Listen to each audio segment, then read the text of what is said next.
Balik lagi sama aku Nida Desturia. Selamat datang di sesi santai bareng. Kali ini aku bakal ngobrol santai sama temenku namanya Avi yang kuliah di Korea Selatan. Jadi dia itu ngambil program integrated namanya, jadi program S2 langsung ke program S3. Nah, nanti kita bakal ngebahas tentang background dia, kenapa pilih kuliah di Korea, terus kenapa dia ambil program integrated S2 langsung S3, terus gimana sih perbedaan antara fase kuliah S2 sama fase kuliah S3. Jadi langsung aja kita telepon dia. Jededeng.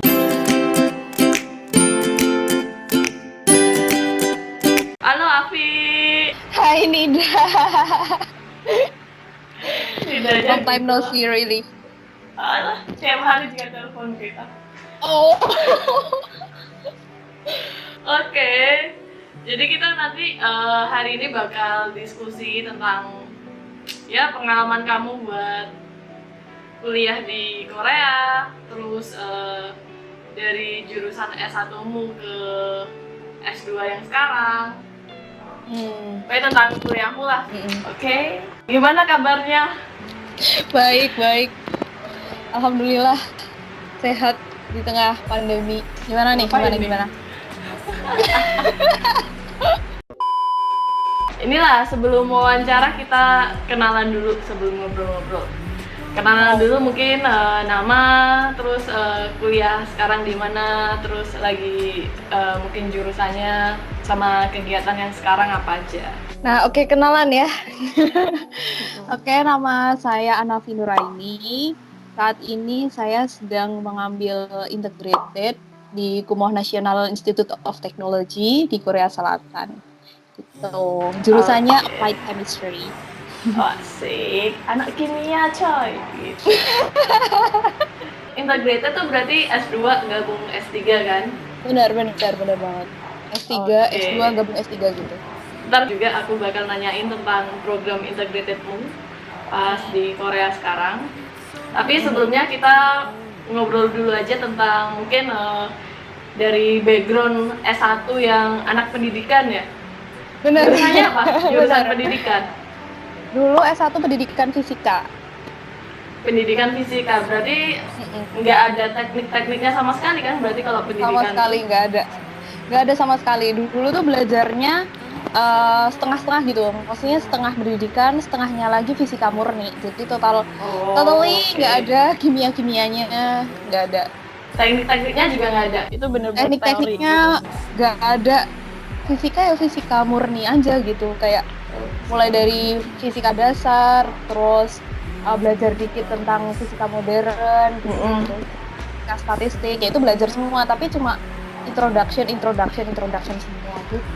Oh, nggak sampai dalam berarti ya? Nggak sampai dalam. Oke. Terus gimana ceritanya tuh kamu bisa loncat ke program integrated S2 S3 dan itu full riset, di mana itu berarti full praktikalnya kan? Langsung implementasinya. Nah, itu gimana ceritanya dulu? Nah, iya. Jadi ceritanya sebenarnya panjang banget. Kalau diurutin dari masa SMA itu sebenarnya aku pengen banget masuk ke teknik fisika waktu itu. Terus tapi nggak dibolehin.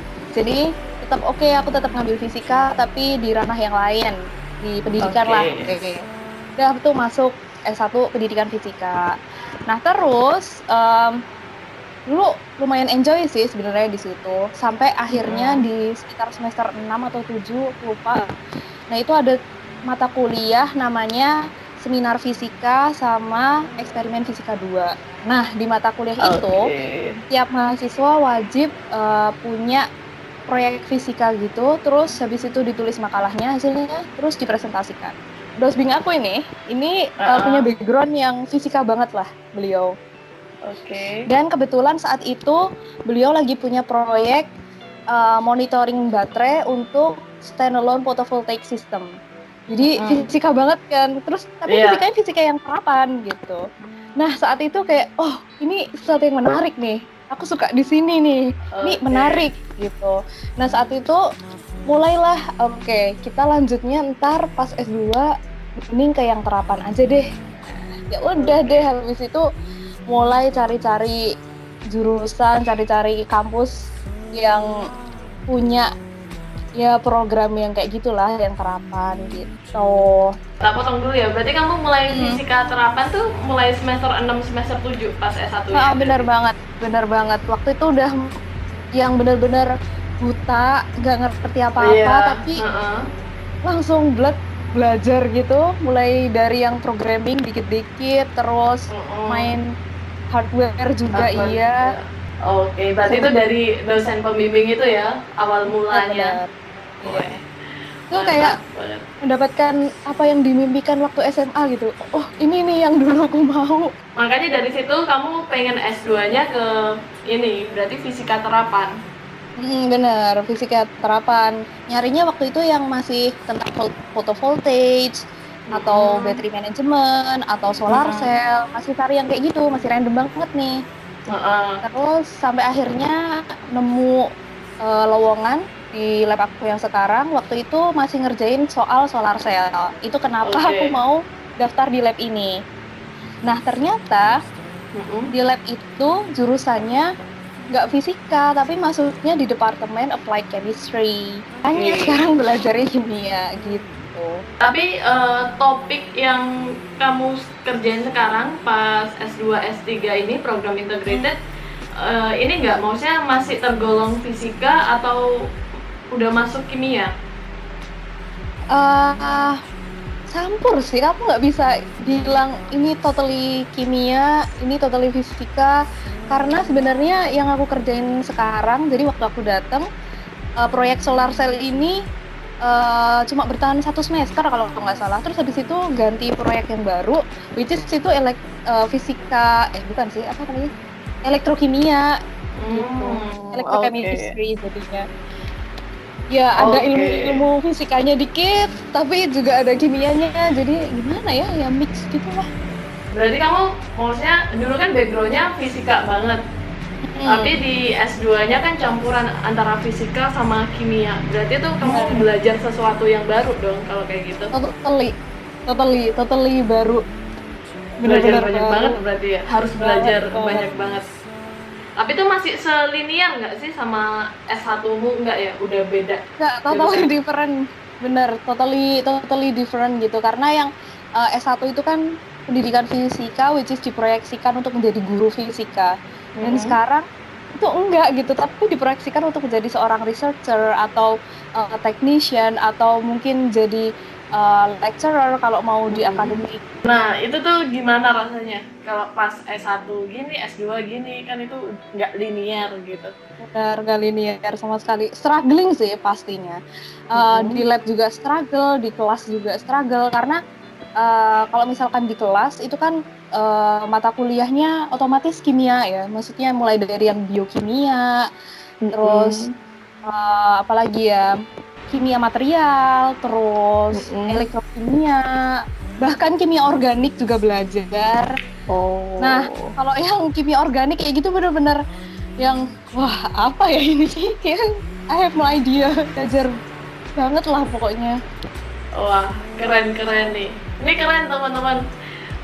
Ceritanya. Jadi dia dari S1 murni fisika atau yang diproyeksikan jadi guru, abis itu S2-nya malah masuk ke dunia riset. Tapi pasti Seru banget. struggle banget itu kan? Struggle di lab juga struggle karena kan harus belajar instrumen yang baru, terus Mm-mm. apa ya, berinteraksi dengan banyak bahan-bahan kimia, itu juga Mm-mm. harus mulai belajar tuh, paling nggak bisa bedain, oh ini bahan kimia, ini mengandung apa, bahaya enggak, terus ini termasuk kategori asam, basa, Mm-mm. garam, gitu-gitulah. Itu kan yang Oh. pokoknya basic-basic chemistry juga udah harus ngerti Heeh. gitu. Pas awal-awal program, karena kan beda jurusan, maksudnya nggak linear Hmm, kan S1 iya benar. S2-nya, sempat ngerasa down nggak? Maksudnya Sempet sih. kayak menyesal gitu kamu masuk di lab itu gitu. Kalau dibilang menyesal sih enggak, tapi down-nya Heeh. tuh lebih ke misalkan ada sesuatu hal yang nggak bisa dikerjain, atau kok ini susah banget, nah itu yang bikin ngedown. Tapi Mm-mm. kalau dibilang nyesel atau enggak, sebenarnya enggak juga, karena di sini kan tetap belajar sesuatu yang baru, dan Mm-mm. menurutku ini menarik, cocok lah, menarik sih. Oke, pokok jalanin aja lah ya yang udah Benar, di- jalanin aja. When I fall asleep